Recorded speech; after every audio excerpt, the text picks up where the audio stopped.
Mercenaries yang dipakai ini world class, nggak bercanda nih. Buktinya Kopassus saja bleeding gitu kan, berdarah-darah. We are the unknown. We're just a regular people. We will talk about hot topics, social economy, politics, history. If you think this is valuable to you and your friend, it would be great to make more. Everybody has the story to tell.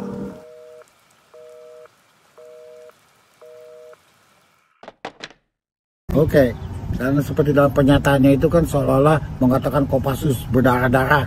Itu pasti ada mercenary. Dia nggak bilang, orang bingung antara missionary dan mercenary. Mercenary itu adalah pasukan-pasukan bayaran. Karena berpikirnya itu, karena dia kan berpikirnya seperti orang-orang Rusia. Ini kan trollingnya orang Rusia kalau menurut saya. Mercenary itu kayak Wagner Group itu yang sekarang perang di Ukraina. Nah itu. Nah, kenapa di Papua itu Kopassus itu berdarah? Karena tujuannya Kopassus dikirim ke situ untuk bernegosiasi. Dia bukan untuk berperang. Jadi harus ngertiin dulu apa artinya negosiasi. Seperti pasukan perdamaian. Karena pemerintah Indonesia sekarang itu sudah menggunakan sipil. Jadi sipilnya ini, pemerintah daerah ini yang bernegosiasi. Dan penjaganya, security-nya adalah TNI, khususnya Kopassus. Tapi dia itu sitting duck. Kalau mereka ngerti what sitting duck is, itu seperti security guard, pasukan perdamaian. Dia itu kalau diserang ya bagaimana? Kan gitu.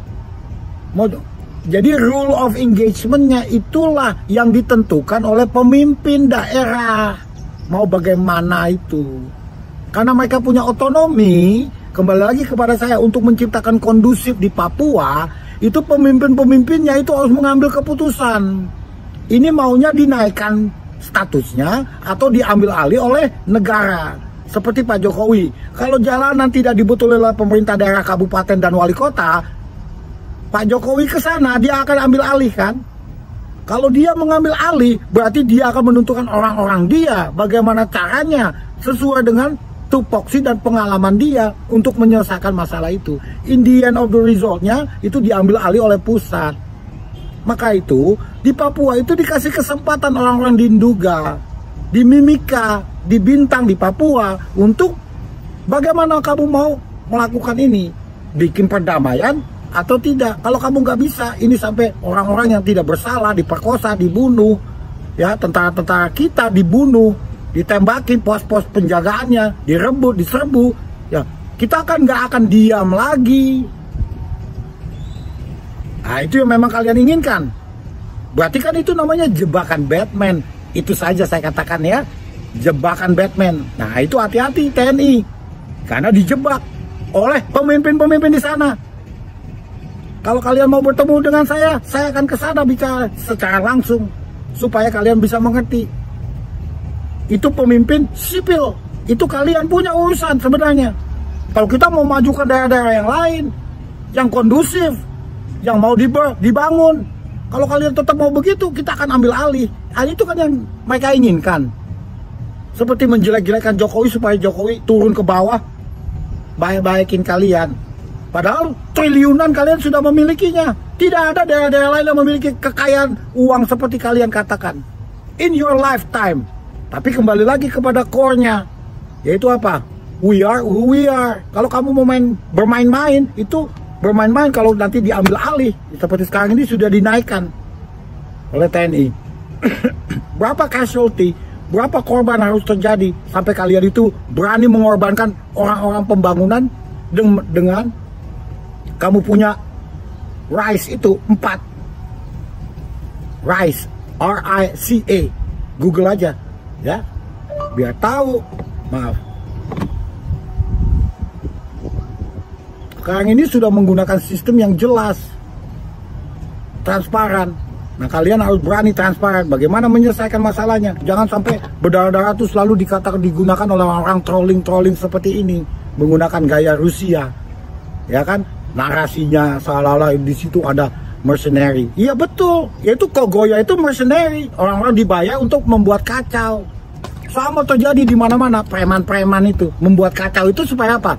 pemimpin-pemimpinnya itu yang merampok di daerah-daerah tidak ketahuan.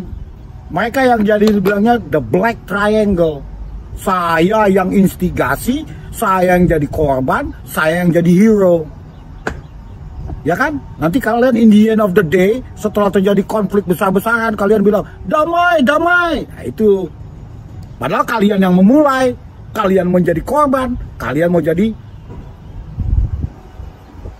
menjadi apa? Menjadi hero-nya kan? Juru selamatnya. Nah, itu yang terjadi di daerah-daerah. Kenapa daerah-daerah tidak bisa memaju? Itu kita sudah buktikan. Nah, bedanya dengan Pak Jokowi adalah seorang yang lemah lembut. Kalau orang-orang pengamat-pengamat seperti saya yang belajar hidup, itu yang dibilangnya, kita akan katakan apa yang kita tahu. Nggak akan bicara di belakang-belakang sama kalian. Langsung saja. Makanya kenapa Kopassus itu harus menahan diri polisi, karena memang mereka itu dibuat pos jaga namanya, jaga keamanan. Karena apa? Kamu yang itu negara, kalau negara mau dibangun itu yang dijaga satu adalah keamanannya dulu, ya kan? Kalau kalian mau saling mencuri, saling membunuh, ya kan?